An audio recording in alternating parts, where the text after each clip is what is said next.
All right, ladies and gentlemen, here we are, week 7, Azerbaijan in Baku.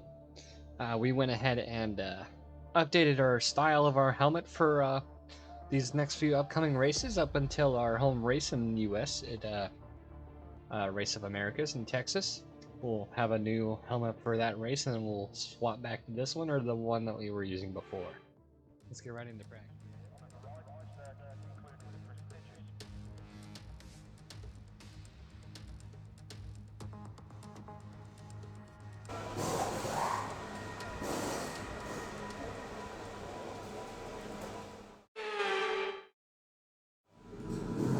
Alright, you got a little glimpse of the helmet that we're using for this race in Baku. We're going to be using it for the next few races up until our Race of the Americas. We're going to be going into qualifying. We ran a very good practice, topped the leaderboard for all 3 practice sessions. Ran a 142, ran a 143 on mediums first practice, ran a 142 on softs the second practice, so we actually ran those mediums pretty hard. And with our recent upgrades to our vehicle, we are actually running really well for our setup here that we have here in Baku. And looks like we're gonna have rain towards the end of the race, so we're gonna stick with the dry build on our chassis for this race as we're going into qualifying. So let's go ahead and get out on the track, and we will see you guys next time. Alright, park permit is in place for our first qualifying lap on Baku. Let's see how we can do hitting those braking zones, because we are going up to 200 miles an hour. So let's hopefully do well.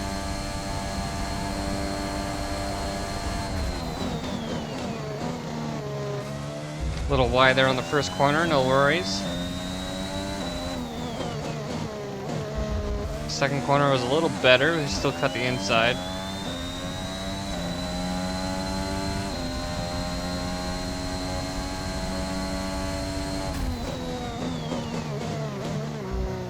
Almost cut the corner there. It's gonna hurt our time a little bit.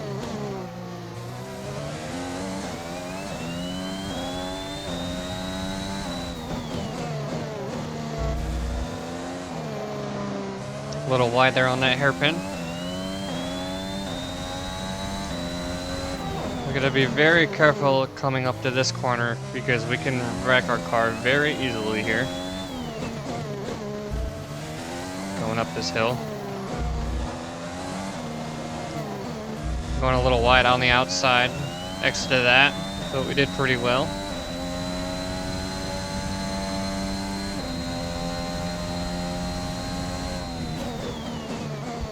Coming a little bit too hot there.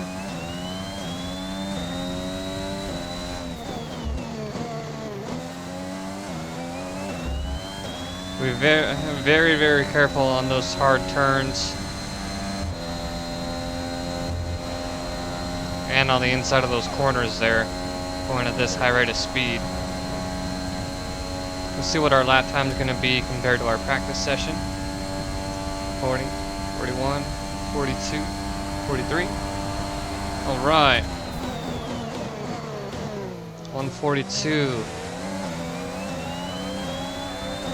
All right, we're gonna head back into the garage, take a look at our times, and we'll see you guys back towards the end of this qualifying session for our second run.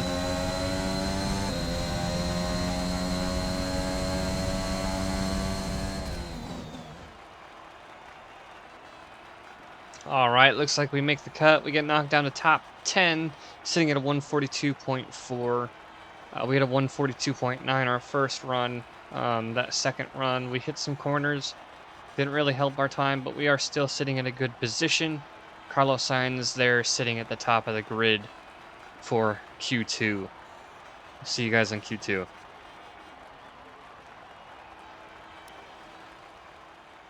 Alright, looks like even after we tried for a better time, we didn't get a better time. And we ended up getting knocked out of the top 10 shootout by 0.02 of a second for Max Verstappen, knocking us out. Carlos Sainz sitting in third place for top 10 shootout. We're going to be starting 11th on the grid, so we will see you guys on the track for the race. And a warm welcome to you from Azadlik Square, heart of Baku and home, of course, to the Azerbaijan Grand Prix. With high speeds, tight corners and few runoff zones, many are expecting a safety car here today, so our drivers will have to stay very much on their toes and hopefully away from the barriers. With 20 turns and a length of 3.7 miles, Baku City Circuit in the heart of the Azerbaijan capital is a real test of a driver's endurance, patience and precision. 90-degree corners through Sector 1 lead into a tightening uphill sprint as we start to circle around the old city. Then a 1.4-mile chase flat out through Sector 3 towards the finish line.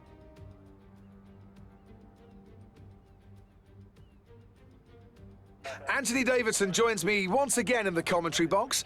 And it's fantastic to have you with us here today, but I'm curious, as a man with experience out on the track, how do you stop those pre-race nerves from becoming overwhelming when you're lining up on the grid? Well, from the moment qualifying's over, you start to feel the adrenaline in your body build up and the buzz in your stomach as you anticipate the run down into turn 1. It's all a bit like going into battle, and the unknown situation makes you nervous. Those pre-race nerves are a good thing. The day you don't have them means that you don't care anymore. And of course, you have to make sure that all the procedures are second nature to you, so that they're not taking up too much of your capacity. Let's run you through the driver grid order for today's exciting race. An immense lap from Carlos Sainz yesterday puts him in pole position, and it's Lewis Hamilton alongside. Moving on to the rest of the grid, we have Bottas, Norris, Daniel Ricciardo and Perez, Gasly, Stroll, Ocon and Johnson, Leclerc, Fernando Alonso, Antonio Giovinazzi and Tsunoda, Mick Schumacher, Verstappen, Robert Schwartzman and Luca Giotto, Russell, Latifi, Mazepin and Jack Aitken. That's it then, it's time to go racing as we head to trackside for today's race. Alright, looks like Max Verstappen gets a grid penalty, pushing us up to the top 10. We're going to look at our race strategy and hope for a good race. If it gives us the option for a one-stop race, we will definitely go for it, depending on the circumstances. And our new rival for this next set of races is going to be Max Verstappen. Our past rival was Daniel Ricciardo, and he beat us by 1 point in our rivalry. But that's no worries. It's only the first rivalry of the season, so we're going to see how we perform against Max Verstappen with how our vehicle performs as of week 7. And let's get this race started.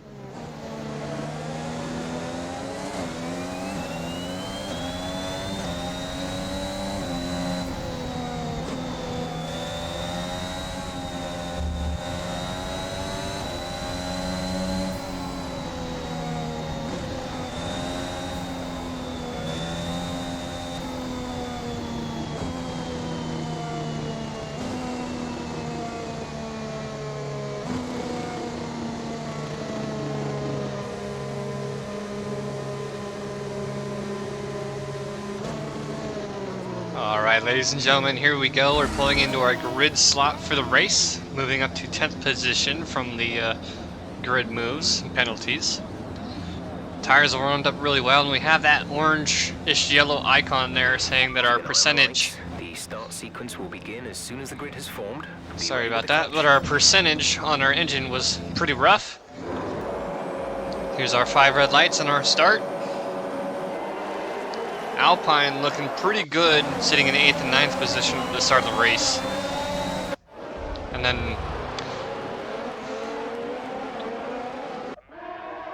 Alright, so right here, after the first corner, we get a notice from our mechanic saying that our ICU, our engine, is basically unable to put full power out because of the percentage of wear, which is like 60-65% range. So I knew right there that we had to deal with that most of the race, and hope with our single stop plan for this race that we didn't have to deal with getting a DNF towards the end of the race. But starting in 10th, gaining 4 positions into 6th place, going to be behind Daniel Ricciardo about 6/10 of a second. trying to close the gap there in the single file. Lando Norris is going to be in front of him in 4th place, so we're going to be dealing with both McLarens. That hairpin there is very difficult. Little margin for error there on that corner. Because if you go too early or go too late, you're going to hit a wall. And it's going to be along the back side of the track on the high rates of speeds there in the downhill corner. Another very dangerous corner where if you miss your mark, you will end up in the wall. And throughout the race, this S-curve here progressively got worse and worse with how the damage increased on the vehicle and how the engine was affected as well. But that's lap 1 of our race here in Baku. You could easily tell with that engine issue, we're already about 2 seconds behind Daniel Ricciardo, and that much of an impact on the first lap. Moving on to lap 5, we're finally up close enough with the McLarens. We make our way past one of the McLarens. We have both Mercedes there, as we're fighting for having 4 people fight for position here. So right now we're going to be between both McLarens and both Mercedes. A little bit of contact there.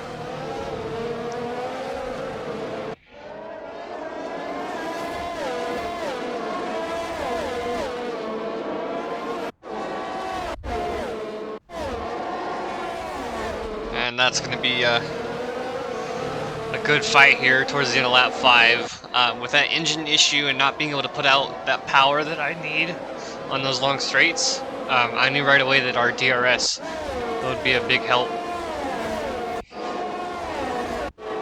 But I don't believe it was this lap, maybe the next one. We'll see here in a second if our DRS activates. Actually, it won't because we're outside of the 1 second margin.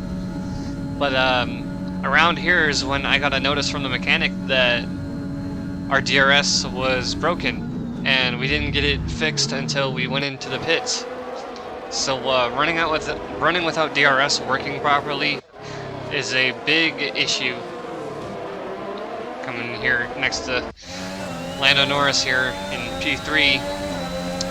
You can see right here, we weren't really gaining on Lando, but no DRS on that straight on lap 6. So I believe that's where it started. We're going to be pushing into 3rd position now. That's a podium position, but it is only lap 6 of 26, so we have a long race ahead of us. And we're slowly gaining on Lando Norris to keep that position.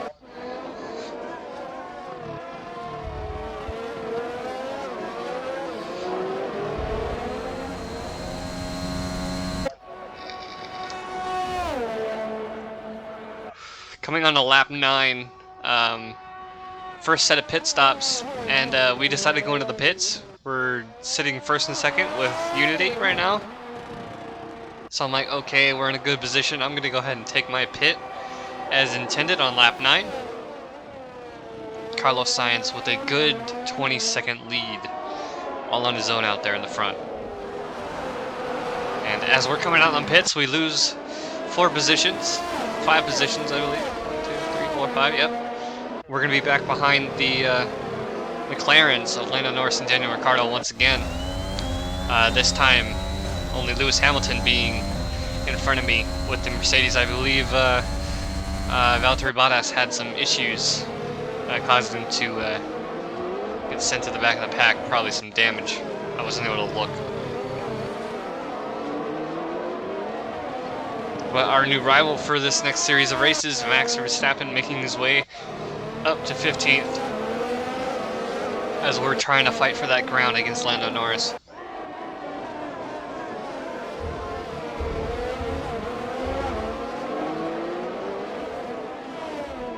Moving on to lap 14, we managed to gain some positions. Alfa Romeo doing pretty good, sitting in 9th and 10th. We're fighting for position against Sergio Perez. And then again, right there, we are still having that issue with the ICU.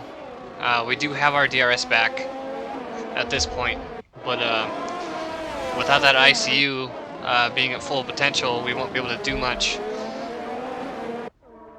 You see right there that the DRS opens back up.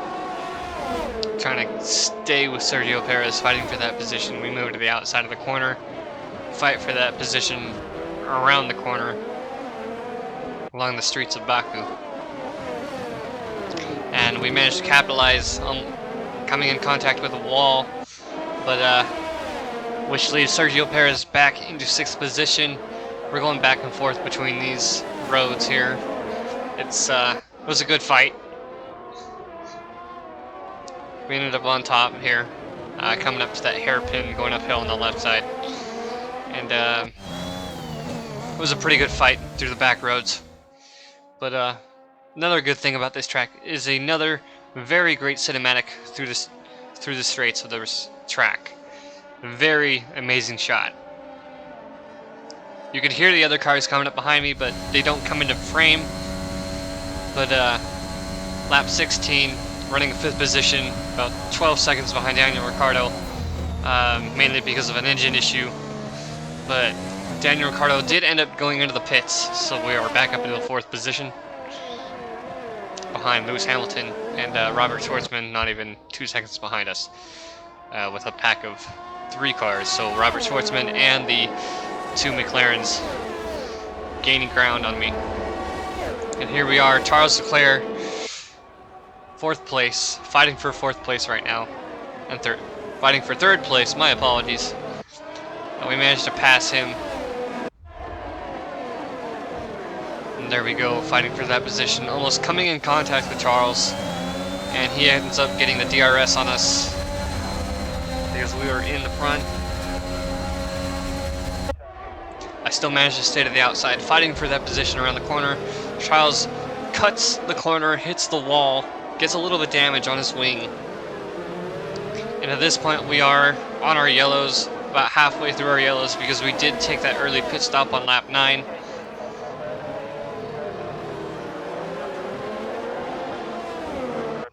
So in the end, we are running these mediums all the way to the end of the track, so we have to be very careful. So every time we hit the wall, there's a possibility of those tires getting a puncture. And that's that hairpin I was talking about. You've got to be very careful around those corners, otherwise you're in the wall. It could ruin your day. We got a pack of 4, being Charles Leclerc, Lando Norris, Robert Schwartzman, and Daniel Ricciardo behind us. And once again, trying to defend as best as possible, because we have that ICU issue in the engine. And as you'd noticed throughout these changes in the laps, we've had plenty of position changes with all the pit stops. We are halfway through the race at this point, more than halfway, and there's only a little bit of pit stops left to go through. So Lando Norris does get the position on me with the DRS, so does Robert Schwartzman with that engine issue. Charles Leclerc elects to take his final pit stop, going into the pits, knocking him down to P7. We do regain the position back from Robert Schwartzman, coming into 4th place around the turn 2. And trying to defend it as best as we can while trying to catch up to Lando Norris. Carlos Sainz still holding a strong 11-12 second lead on Lewis Hamilton, doing a very good job this weekend with our car. Another aerial shot, this time Lance Stroll coming up behind me for position. He ends up hitting the wall, but he still does get good momentum before the DRS zone, along with Daniel Ricciardo, as I'm trying to defend for that position. Try to push Lance Stroll to the outside. I end up doing so a little bit too aggressively. No warning there as I'm holding on to that position. Lap 22-26, 5 laps to go. At this point, our tires are pretty close to puncturing, so we had to be very careful on the power in our engine, as well as staying clear of those walls.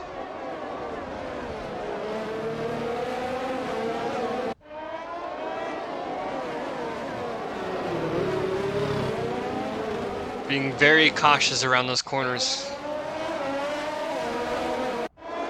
Here we're coming up after that downhill section, the long straight, have a very large pile of racers behind me on lap 23, still trying to hold that position. I end up cutting off Daniel Ricciardo on the inside. Lance Stroll makes a position. Daniel Ricciardo still fighting him for that position as I'm trying to defend. Daniel Ricciardo goes to the outside, takes a position from me, and then Lance Stroll tries to fight it on the inside, takes it from me, but I do take those positions back, still holding P4. Lap 24. At this point, I was really hoping that our engine would hold out with that issue, and our tires would hold out as well. That way we didn't have to DNF so close to the end of the race. So I just had to power through it, make sure I hit my lines as best as I could. Lap 25. Lap 26, we're still holding P4. Esteban Ocon, Lance Stroll in Alpine. Then we have Sergio Perez and Max Verstappen in Red Bull, all fighting for positions behind me as I'm trying to defend my position. At this point, I looked back here and there. I have 6, 7 people, everyone who is in the top 10 behind me, trying to fight for positions. And all I had to worry about was my engine issue. Is if I could defend with my engine issue, it'd be good points for the team this weekend. Because at this point, Carlos Sainz has secured first place win. That others shot there. You see Lewis Hamilton on the opposite side of the track finishing his final lap. And we actually have Esteban Ocon in the Alpine there behind us as he's trying to fight for position. Coming up around the back side of the track, comes on the inside, try to defend. He hits contact on the inside wall, almost clipping my tire there. On the hard left, he cuts the corner, comes in contact with me again, almost forcing me into the wall. Coming to the downhill section in the last turn, he ends up falling back behind me. I take that corner as best as I can because I knew my traction on my tires were not the best, and my engine output wasn't helping either, so I had to be very cautious on these corners. See 1, 2, 3, 4, 5, 6, maybe 7 people there behind me, and I'm frantically trying to defend my position for the best possibility of points there. You can see Ocon right behind me trying to pass me on the points. That's the end of the race. We'll see you in Parc Ferme. We managed to defend 4th place in Baku for our team.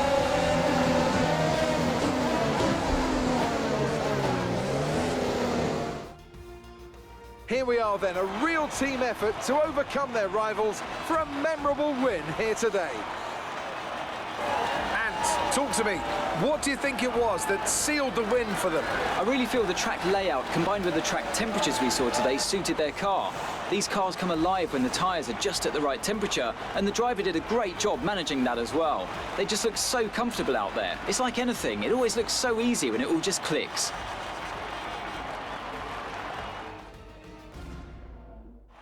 A show-stopping performance from the 3 drivers approaching the podium right now. It's been an interesting Grand Prix, that's for sure.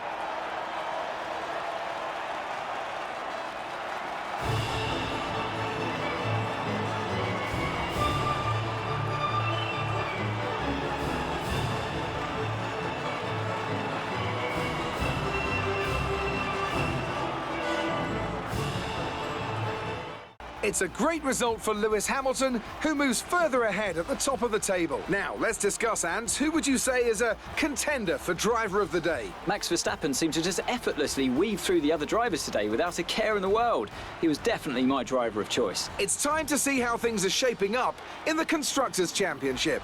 No change in the top spot, but with today's points, their hold on the lead is getting weaker. Meanwhile, good work from Aston Martin this weekend, who pushed themselves further up the order. After an event like that, who knows what the sport has in store for us next time? Be sure to join us again as we continue to bring you the latest excitement in Formula One.